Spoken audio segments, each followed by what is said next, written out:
ನಮಸ್ಕಾರ. ಸಮಸ್ತ ಆರೋಗ್ಯ ಭಾಗ್ಯ ಕನ್ನಡ ಯೂಟ್ಯೂಬ್ ಚಾನಲ್ ವೀಕ್ಷಕರಿಗೆ ಸ್ವಾಗತ. ನಾನು ನಿಮ್ಮ ಡಾಕ್ಟರ್ ಮಂಜುನಾಥ್ ಡಿ ನಾಯಕ್. ಗೊರಕೆಯ ಸಮಸ್ಯೆ. ಗೊರಕೆ ಅಂದಾಗ ನಮಗೆ ನಾವು ಚಿಕ್ಕವರಿದ್ದಾಗ ನಾವು ನೋಡಿ ಅಥವಾ ನಾವು ಟಿವಿಯಲ್ಲಿ ಅಥವಾ ಸುದ್ದಿಯನ್ನ ಕೇಳಿ ಹಿರಿಯರಿಂದ ಕುಂಭಕರ್ಣನ ತರ ನಿದ್ದೆ ಮಾಡ್ತಾನಪ್ಪ ನೋಡಿ ಗೊರಕೆ ಹೊಡ್ಕೊಂಡು ಅಂದ್ರೆ ಕುಂಭಕರ್ಣ ನಿದ್ದೆ ಮಾಡಿದಾಗ ಅಷ್ಟು ದೂರ ಕೇಳಿಸೋದಂತೆ.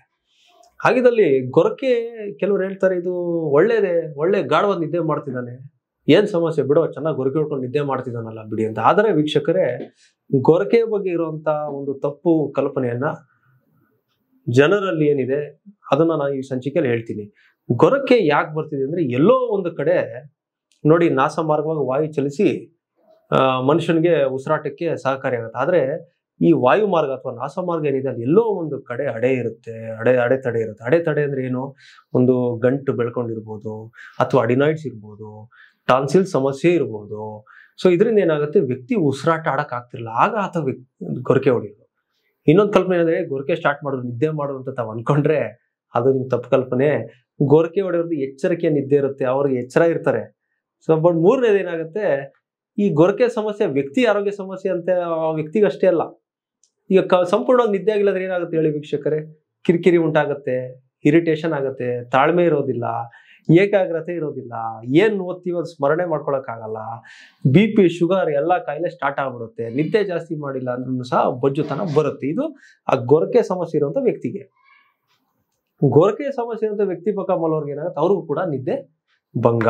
ಹಾಗಾಗಿ ಇವ್ರಿಗೇನು ಇದೆ ಸಮಪಾಲು, ಇವ್ರಿಗೂ ಕೂಡ ಅದೇ ಆಗುತ್ತೆ. ಹಾಗಾಗಿ ನಿಮ್ಮೊಬ್ರಿಗೆಲ್ಲ ಇನ್ನೊಬ್ರಿಗೂ ಕೂಡ ಸಮಸ್ಯೆ ಆಗುತ್ತೆ. ಹಾಗಿದ್ದಲ್ಲಿ ಕಾರಣಗಳನ್ನ ನಾನು ಹೇಳಿದೆ. ನೇಸಲ್ ಪಾಲಿಪ್ ಇರುತ್ತೆ, ಅಡೆನಾಯ್ಡ್ ಟಾನ್ಸಿಲ್ಸ್ ಇರುತ್ತೆ, ಅಥವಾ ಡಬಲ್ ಚಿನ್. ಎಷ್ಟೋ ಜನ ಡಬಲ್ ಚಿನ್ ಅಂದ್ರೆ ಕೆನ್ನೆ ಬಹಳ 2-3 ಲೇಯರ್ ದಪ್ಪ ಇರುತ್ತೆ. ಸೊ ಹಾಗಾಗಿ ಅದರಿಂದ ಕೂಡ ಗೊರಕೆ ಸಮಸ್ಯೆ ಬರುತ್ತೆ. ನಿವಾರಣೆ ಮಾಡ್ಕೊಳ್ಳೋದು ಹೇಗೆ? ಸೊ ಮೊದಲನೇದಾಗಿ ತೂಕವನ್ನ ಕಡಿಮೆ ಮಾಡ್ಕೋಬೇಕು. ಬೊಜ್ಜುತನ ಕಡಿಮೆ ಮಾಡ್ಕೊಂಡ್ರೆ 50% ಗೊರಕೆ ಸಮಸ್ಯೆ ನಿವಾರಣೆ ಆಯ್ತು ವೀಕ್ಷಕರೇ. ಎರಡನೇದು, ತಲೆ ದಿಂಬು ಏನಿದೆ ಸ್ವಲ್ಪ ಹೈಟ್ ಮಾಡ್ಕೊಂಡು ಮಲಗಬೇಕು. ಆಮೇಲೆ ಎಡ ಮಗ್ಲಿಗೆ ಮಲಗಬೇಕು. ಎಷ್ಟೋ ಜನರು ಹೇಳ್ತಾರೆ ನಾನು ಉಲ್ಟಾ ಮಲಗ್ತೀನಿ, ನಾನು ಸೀದಾ ಮಲಗ್ತೀನಿ, ಅದೇ ಸರಿ ಬಲಗಡೆ. ಆದ್ರೆ ಈ ಒಂದು ಗೊರಕೆ ಸಮಸ್ಯೆ ಎಡ ಕಡೆ ತಿರುಗಿ ಮಲಗುವಂಥದ್ದು ಬಹಳ ಉತ್ತಮ. ತಲೆದಿಂಬನ್ನು ಸ್ವಲ್ಪ ಹೈಟ್ ಮಾಡ್ಕೋಬೇಕು. ಮೂರನೇದು, ಮಲಗೋದಕ್ಕೆ ಮೊದಲು ಮೊಸರು, ಐಸ್ ಕ್ರೀಮು, ಸೌತೆಕಾಯಿ, ಮೂಲಂಗಿ, ಸೋರೆಕಾಯಿ, ಆಪಲ್, ಬಾಳೆಹಣ್ಣು, ಈ ಶೀತ ಪದಾರ್ಥಗಳನ್ನ ತಗೋಬಾರ್ದು.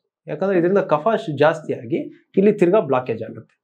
ನಾಲ್ಕನೇದು ಬಂದ್ಬಿಟ್ಟು ಸ್ಟೀಮ್ ತಗೋಬೇಕು. ಸ್ಟೀಮ್ ಹಿಂಗೆ ಒಂದು ಸ್ವಲ್ಪ ಬಿಸಿ ನೀರಿಗೆ ಟವಲ್ನ ಕವರ್ ಮಾಡ್ಕೊಂಡು ಮೂಗಿಂದ ಅದನ್ನು ತಗೊಂಡು ಬಾಯಿಂದ ಬಿಡುವಂಥದ್ದು. ಸೊ ಈ ಒಂದು ಅಭ್ಯಾಸ ಅದರಿಂದ ಏನಾಗುತ್ತೆ, ನೋಸ್ ಬ್ಲಾಕ್ ಕ್ಲಿಯರ್ ಆಗುತ್ತೆ, ಗೊರಕೆ ಸಮಸ್ಯೆ ಇರೋದಿಲ್ಲ.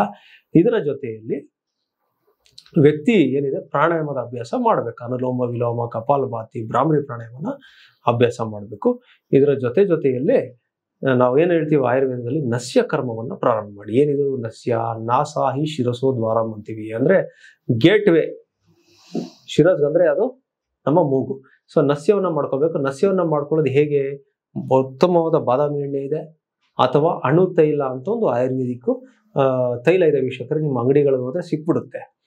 ಈ ತರ ಚೇರಲ್ಲಿ ಹಿಂದೆ ಹೊರಿಕೊಂಡು ಒಂದೊಂದು ಡ್ರಾಪ್ ಮೂಗಿಗೆ ಬಿಟ್ಕೊಂಡು ಗಂಟ್ಲಿಗೆ ಬರೋವರೆಗೂ ಕಾದು ಅದನ್ನ ಉಗಿದು, ತದನಂತರ ಬಿಸಿ ನೀರಿನಲ್ಲಿ ಸ್ವಲ್ಪ ಉಪ್ಪು ಹಾಕಿ ಮುಕ್ಕಳಿಸಿ ಉಗಿದು ತಾವು ಬ್ರಷ್ ಅನ್ನು ಹಲ್ಲನ್ನು ಉಜ್ಕೊಂಡ್ರೆ ಏನಾಗುತ್ತೆ, ಕಫ ಎಲ್ಲ ಏನ್ ಶೇಖರಣೆ ಆಗಿದೆ ಎಲ್ಲ ಬರುತ್ತೆ.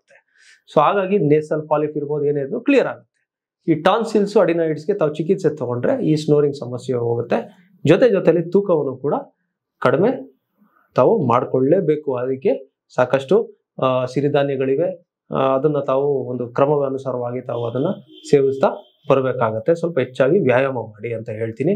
ಬಹುಶಃ ಗೊರಕೆಯ ಒಂದು ಸಮಸ್ಯೆಗೆ ತಮಗೆ ಪರಿಹಾರ ಸಿಕ್ಕಿದೆ ಅಂತ ತಿಳ್ಕೊಂಡಿದ್ದೀನಿ ವೀಕ್ಷಕರೇ. ಮುಂದಿನ ಸಂಚಿಕೆಯಲ್ಲಿ ಭೇಟಿ ಮಾಡ್ತೀನಿ.